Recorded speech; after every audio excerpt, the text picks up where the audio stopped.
Get ready for some truly spine-chilling real-life horror stories. If you have your own creepy experiences, send them to us via email, we might feature them in a future video.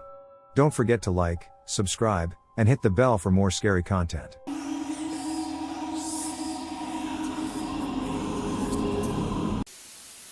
My house sits farther back in the lot than most other houses. It is a strange layout as well. The sidewalk runs the length of the living room and ends at the front porch, which leads into the living room. Large windows that do not open allow great light to get into the living room, but at the cost of no privacy. The rest of my family was on vacation, and having the house to myself, I decided I would get smashed. Well, I pass out on the couch in the living room at about 9, when I realized I was too scared to walk back to my room. The couch is right underneath these big windows. I woke up suddenly, not knowing why. I had a severe case of the chills, and I could not figure out why. Then the banging started. It came from right above me. I did not move, but I opened my eyes and looked up at the window. Someone was standing there, pounding on the glass. Without moving, I looked at the cable box. It was around 3 in the morning. The banging continues. Then it stopped suddenly, but I still did not move.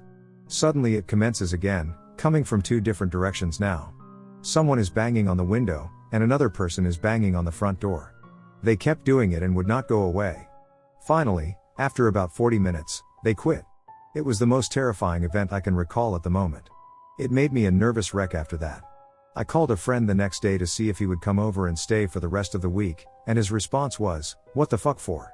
So that we can both be murdered in our sleep? Thanks a lot, asshole." I was 17 and had just gotten my license. Back in high school, my friends and I had made it a mission to find abandoned houses to throw parties in. We had a few good candidates, but the motherlode was this house I would pass on my way home from work. It was an undeveloped shell of a huge home with a large property in the back. I had told one of my friends about it, and one day before we went to see a movie, I took him to the house. It was about dusk in summer, so I had my headlights on. I pulled into the front of the house, and we were there for like 10 seconds tops before we pulled back to go to the main road. A minute later, this big truck pulls up behind us with its high beams on and riding our ass. My friend and I took note of it but paid it no mind as we headed back to the main road. At the light, I turned right, but the truck cut through the gas station at the corner and blocked us off. Out of the truck comes this big hulk of a man, and my friend and I are shitting our pants. He raps on the window and I roll it down. Now, the really freaky part is that this is a busy road and now there was no one in sight. He asks us what we were doing at the house, and I quickly lied and said we were making a U-turn. He stares at us for a few seconds, smiles, and sends us on our way. To this day, the house remains unfinished, and I'm convinced it's a drug operation of some sort.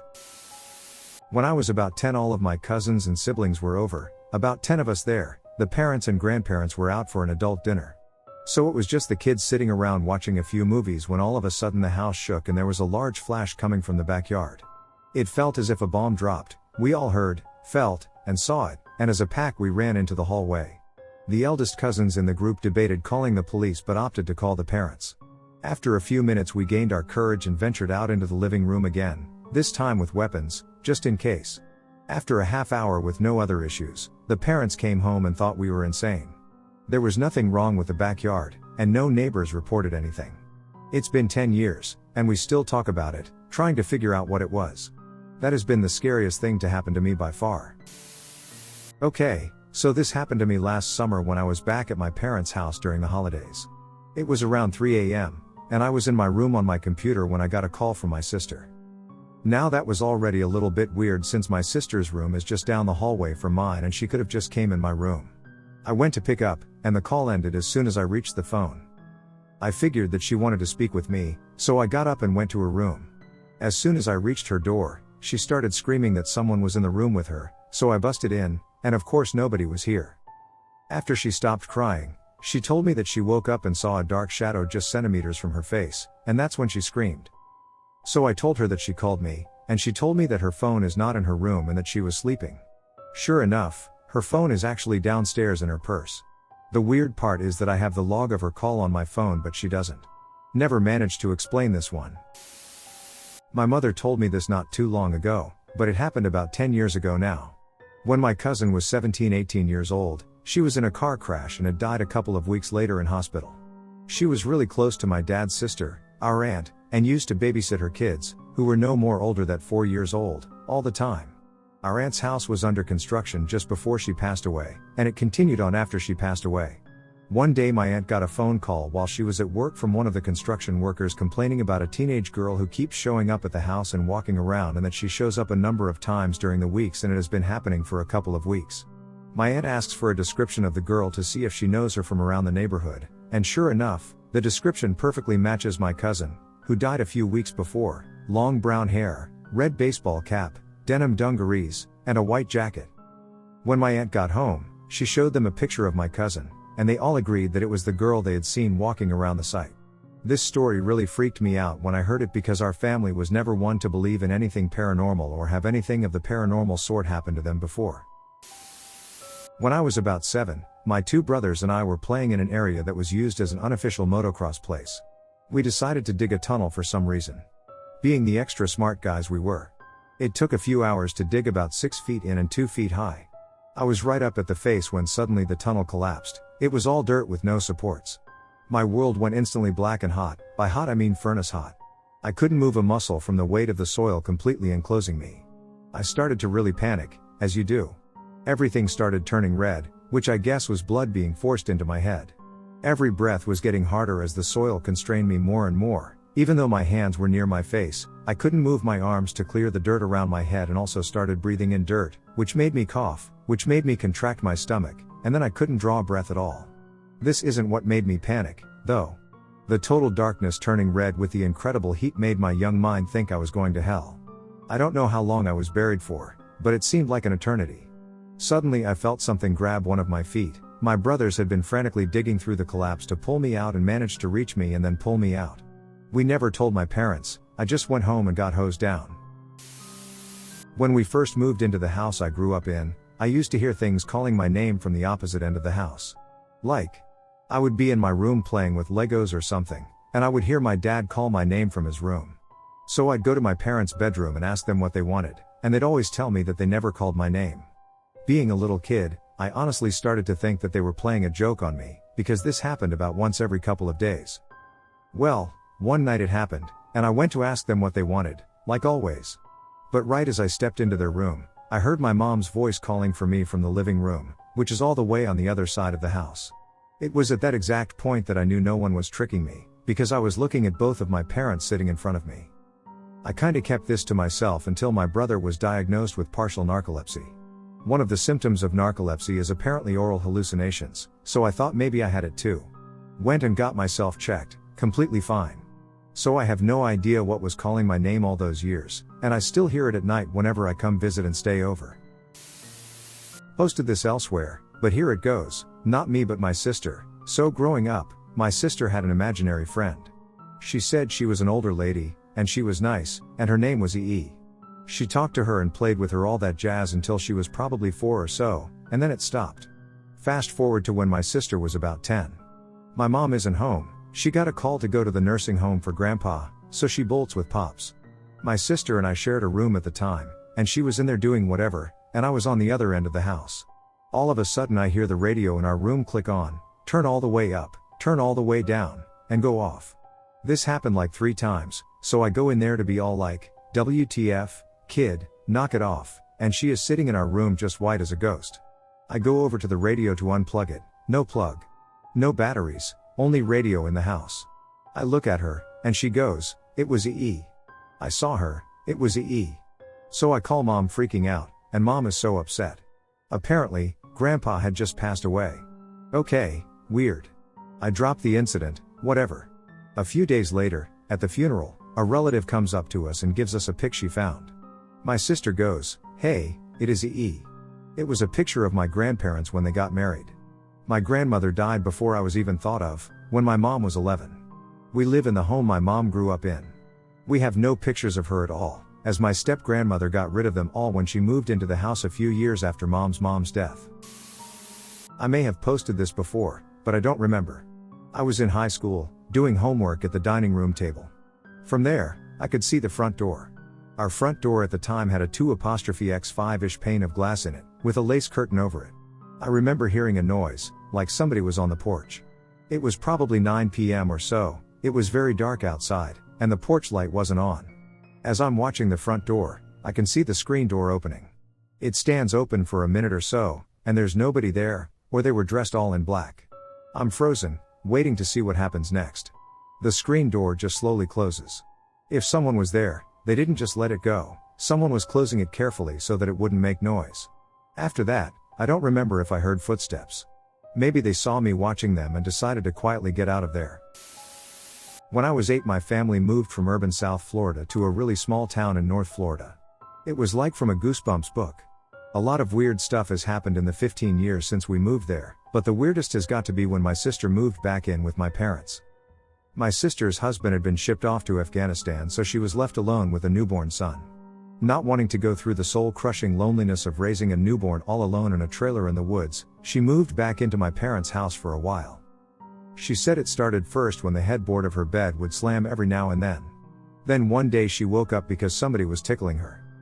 She didn't really think about it until one night she woke my mom up by screaming, "My sister is almost 30, she's not a little kid," and my mom went in and the whole fucking bed was rocking and shaking like really violently up and down, to the sides, like a boat going through white water. But my mom and sister have been through a lot of shit, so they persevered. One night my sister was nursing her son, and something grabbed her ponytail and started yanking her head around. My mom went in the room and very sternly, like talking to a bad kid, said, "I understand things are different. There's a little baby here, and there never has been before. You're curious, I understand that. But you will not touch them anymore. You can look, you can stay. You were here before us, but I swear to God you are not allowed to touch them." It stopped happening. I was on the Manassas battlefield with my father when I was younger. We were sitting on the back of his tailgate eating McDonald's on top of a hill looking at some cannons. It was foggy and misty out that day with a slight chill, November, I think. All of a sudden we see a man dressed in full Civil War attire waving at us, standing by the cannons, about 50 to 100 meters away. My dad had a pair of binoculars with him, and we got a closer look at the man. He appeared to be in a Confederate uniform and was standing stationary, only moving his arm to wave. It was a "come here" wave. My dad thought there was a reenactment going on and that the man needed help. So my dad walked down to the man while I watched with the binoculars. When my dad got close to the man, he stopped walking and had a confused posture. After a couple seconds next to the man, he turns around and sprints back to me. He proceeds to throw everything in the back of the truck, and we leave the battlefield in a hurry. My dad said while walking down there, the man slowly disappeared, and my dad said he got the strangest feeling in his stomach and mad chills. To this day my dad gets the chills and goosebumps telling the story. My dad saw combat in Vietnam, so he is not an easy guy to scare. From my perspective, my dad was right next to the guy and never disappeared. We don't know what we saw, but I think it was a ghost. I have a fear of spiders because of a hunting trip I took with my dad and family when I was a kid. I don't enjoy shooting things, I'm not an animal rights activist, but I think killing for game or bragging rights and not for food is wasteful and barbaric. I had brought my Game Boy, and they stationed me at one of the ground blinds so I could use the radio to tell the others if I saw any deer headed their way. I got bored as shit and got tired of grinding in Pokemon, so I turned off my game and started rifling through my backpack to find another. As I did this, I heard a strange whooshing sound that sounded very close, but I couldn't find anything. I walked around outside the blind, and as I came around the backside, I saw that the entire outer wall was covered in a mass of fucking interlinked daddy long leg spiders. I considered running like hell, but I had no idea where the camp was. I had been driven out to the blind. My solution was to use my kind off and the lighter from my backpack to blowtorch all the spiders off. Because stupid, that's why. The plan backfired because I made the mistake of standing downwind of the spiders. The second the fire hit them, they all let go and flew at me. The entire wall of them. Flaming, flying spiders. I immediately started screaming and rolling around on the ground. I took off all of my clothes and immediately phoned my dad on the radio and told him to come get me and that we were going home. I have never sworn or cried so profusely in my life. I eventually went through therapy regarding this event, and now I just hate spiders in general and prefer not to be around them. When I was in nursing school long ago, there was a lady that did not want to be resuscitated by all means. Later she became altered, and her family gained power of attorney over her. They changed her code status from DNR to full code even though that was not their mother's wishes. Since they had power of attorney over her, we had to follow the children's wishes. The lady went into VFib with no pulse or breathing. We started CPR until the code card arrived at the bedside. The doctor went to administer a shock, but the machine failed. He tried again and again. The machine would not deliver the shock. The minute she passed on, the machine worked. The hospital checks the defibrillator daily, and it not working has never happened before. In the end, the lady ended up getting her wish of no resuscitation. Everyone was freaked out over this. I have been a nurse for 20 years and have never seen this happen before. When I was in elementary school, my family decided to add on to our house. So, we hired an architect and contractor. We live in an old colonial home that was built to be historically correct, 200-year-old softwood floors, proper paint colors, etc. Because of this, my parents chose to have all of the wood trim painted in the addition. The contractor didn't want to because we actually bought quality wood, and he thought it was a waste of time. So, we ended up hiring another contractor after about a year of arguing and having almost no work done on the house, even though the contractor and his team were consistently being paid. The new contractor was one that my parents' lawyer had met through church. Most of his team also went to that same church. Now, we always tried to be hospitable towards the workmen and would offer them drinks and snacks, particularly in the summer. We live in a hot, humid climate that is pretty much unbearable. So, my mom would send me outside with lemonade and the like for the workers. They were all really nice, and I remember having nice conversations with them about whatever 9-year-old me found interesting. I particularly remember this one guy named Kenny. The actually contractor never showed up on the job, and Kenny was put in charge. Kind of like a gopher? He was always really nice to me. Anyways, a few months after they finally finished the addition on our house, I think it took about 2.5 years, Kenny's name is published in the newspaper. He was put in prison for charges of pedophilia.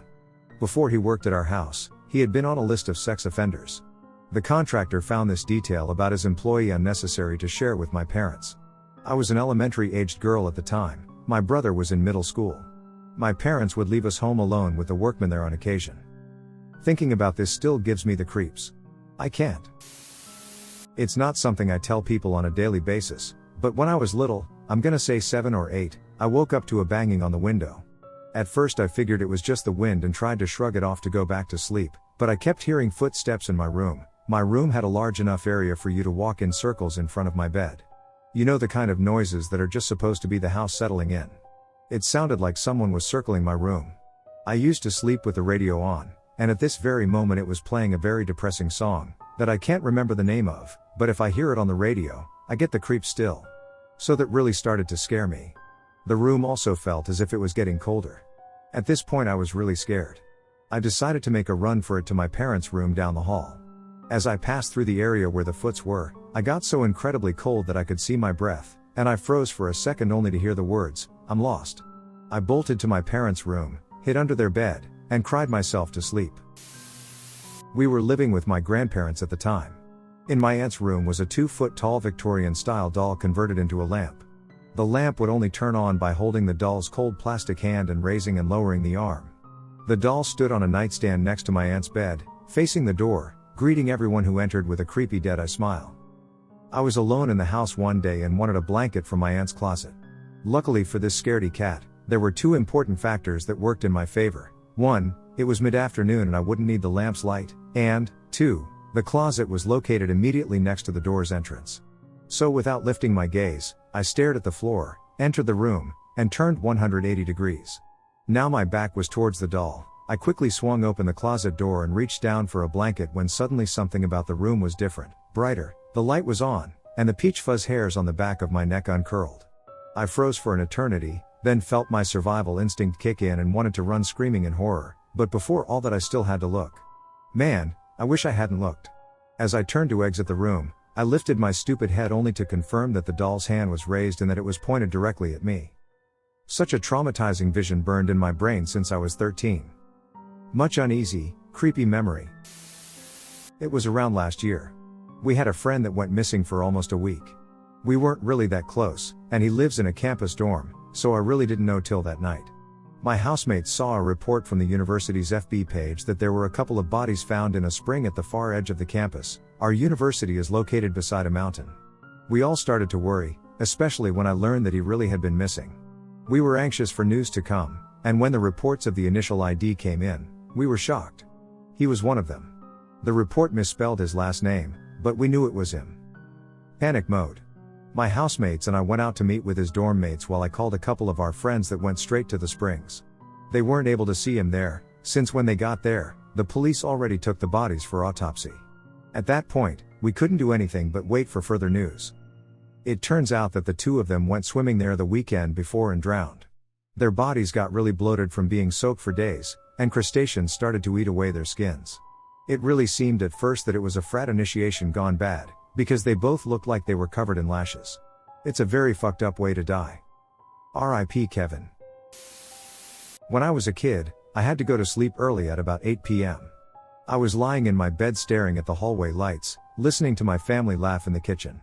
I was squinting my eyes to see how long I could make the light rays extend out. Then there appeared an old translucent lady with long curly yellow hair, and she wore a purple flower dress.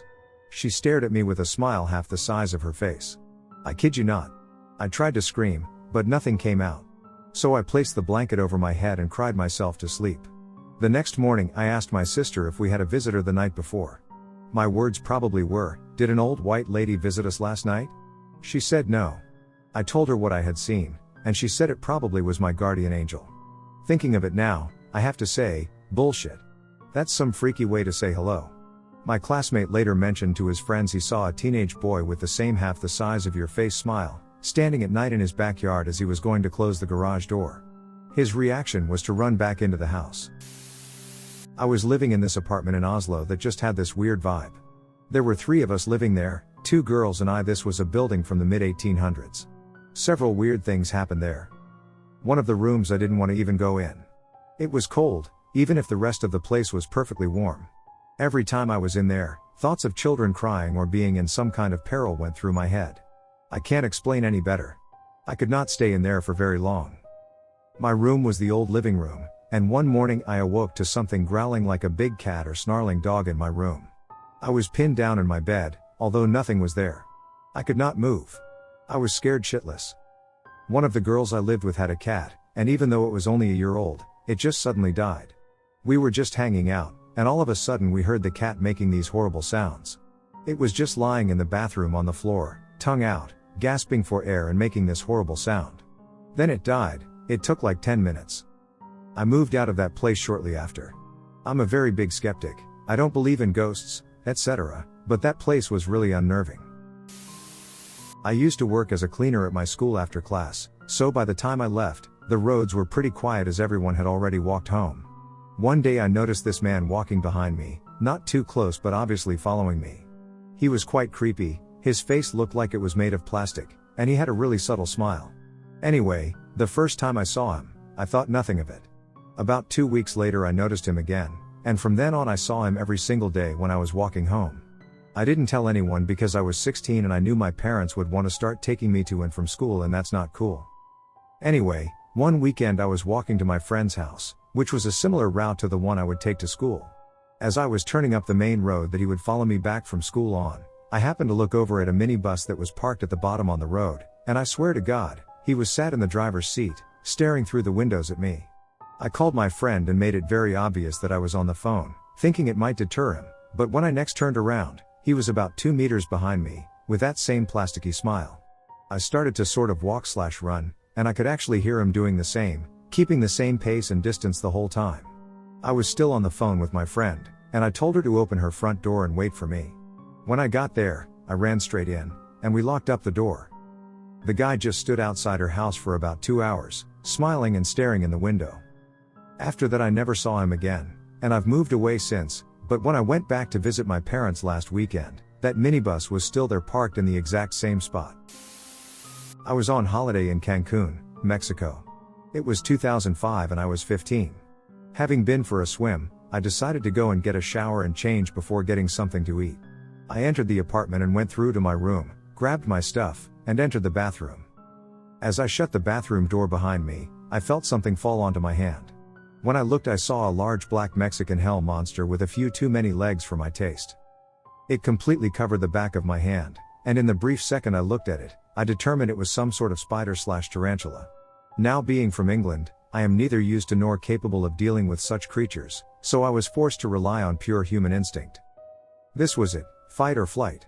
Kill or be killed. This was my moment to prove I had become a man. I could tame the beast and parade it in front of my family. I could prove to the world I was its master, and no beast on this planet could take me down. I let out a sudden roar and started shaking my hand violently to force this monstrosity off while making my way on top of the toilet seat. It fell on the floor and lay still, not moving an inch. I grew in confidence and put one foot back on the floor to investigate. Suddenly it got up. This time I screamed like a believer who had just got a retweet. I retreated back to the sanctuary of the toilet seat and watched in horror as this thing scurried towards me. It had climbed to the top of the door and waited for me. The toilet seat no longer felt safe. It was going to kill me. It was then I noticed it only had 6 legs and was not moving like any sort of spider I knew of. My fear started to fade. I recognized the shape of the animal but couldn't put my finger on what it was. It had a large body and long, spindly legs. Turns out it was a crab that didn't have any pincers. I have no idea how it got into the bathroom as there were no windows and the door was shut. I captured it in a pan and released it near the lagoon. I like to think it got eaten by an alligator. The little fucker. In my junior year of high school, I got off a couple of bus stops early to hang out at a friend's house after school. We're playing video games when my friend's mom gets a call from mine angrily telling me to come home. I thought I was busted for not coming right home, but she seemed particularly angry and scared at this infraction. When I get home, my mom, sister, and sister's friend are kind of frazzled and in shock. My mom is angrily asking me where I was and what I was doing after school. She doesn't believe my story of going directly to my friend's house after school and being there the whole time. I'm sent to my room.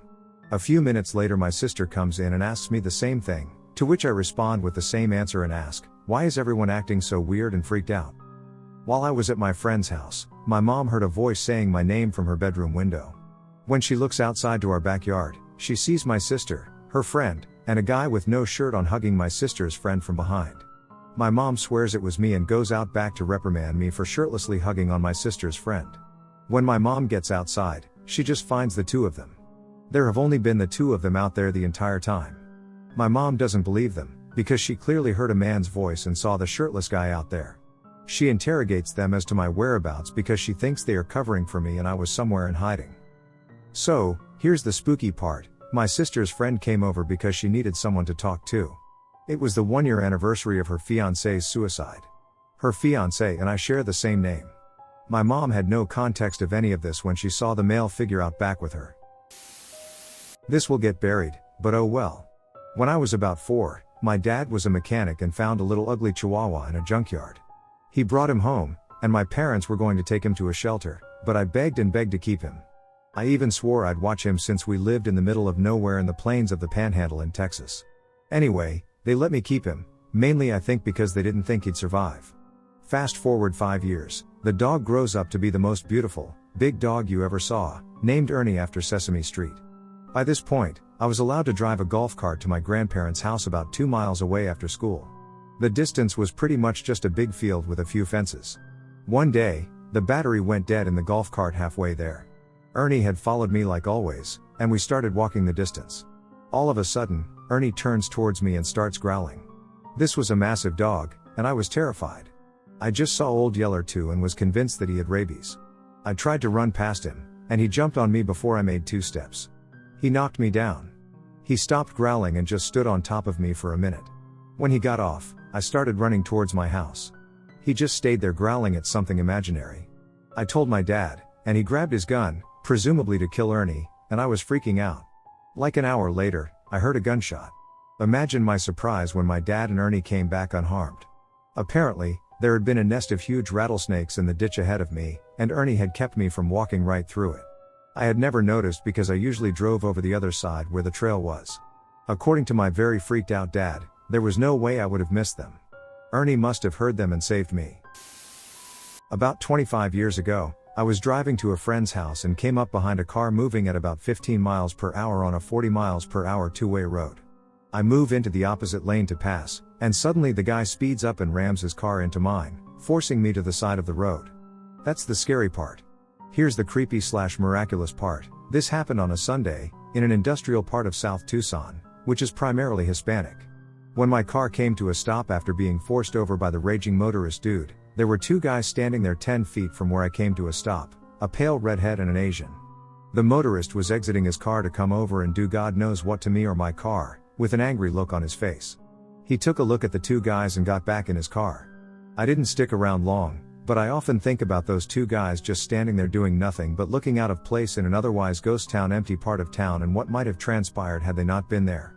I'm not a religious person, but if there is an equivalent force to angels in this world, I believe that was my brush with a couple of them. When I lived with my parents, I had come home after having spent the Saturday at a friend's. To my surprise, the house was quiet. My parents were supposed to be there, but no one responded when I said hello. I walk around and check the living room and the bedrooms, then decide to check the kitchen for a note or something, but instead I find blood everywhere. It was clear that something very bad had happened, and I got this ill feeling. There was blood all over the sink, the countertop, and the floors, just everywhere, so I go to grab the phone, but it too is covered in blood. As I stood there frozen in fear, staring at the blood-spattered wall by the phone, it dawned on me that whoever did this could still be in the house. My eyes then follow the blood down the wall to the floor, where I see it trailed toward the doors to the garage and the basement. I immediately dart out the front door screaming for help and see a cop car pull into the driveway following my mom's car. My mom jumps out of the car covered in blood and yells, "We have to find Dad's finger."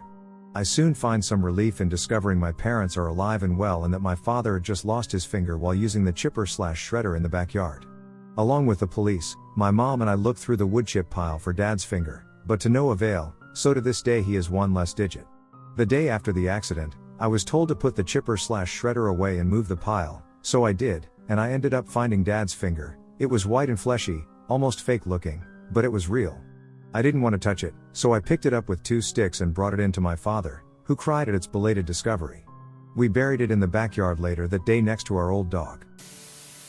Back in late 2002, early 2003, I lived on an isolated road heading out to the middle of nowhere. A narrow road with no side streets, so houses after the first few miles and no streetlights. Accidents were common since people loved to race down this road. One night I was home alone with the ex when we heard another car crashing, only this one sounded weird, like lots of cars wrecking. So we grab our shoes and run down to the road, and there is literally debris everywhere. A pickup truck had taken the turn too hard and ejected all 3 passengers. The multiple crashes we heard were the truck crashing to the ground after each rotation. When we got to the road, the truck was all smashed up, but somehow its engine was revving, and there was smoke everywhere as if it were on fire. All car parts and people were lying on the road. It was dark, so it was really hard to see, but I could see the outlines of a man just sitting in the middle of the road making this horrible noise. His friend was lying there dead, so I don't know if he was screaming in pain or shock or what, but it's a sound you never forget. By that time, cops had shown up and used their spotlights on the scene, which made it worse. My mind won't recall a single image from that moment, as weird as that sounds. I can remember the guy on the road, and though I can't see his friend, I know he's next to him, and I know when all the spotlights go on, the road is a mess, but that's all I remember seeing.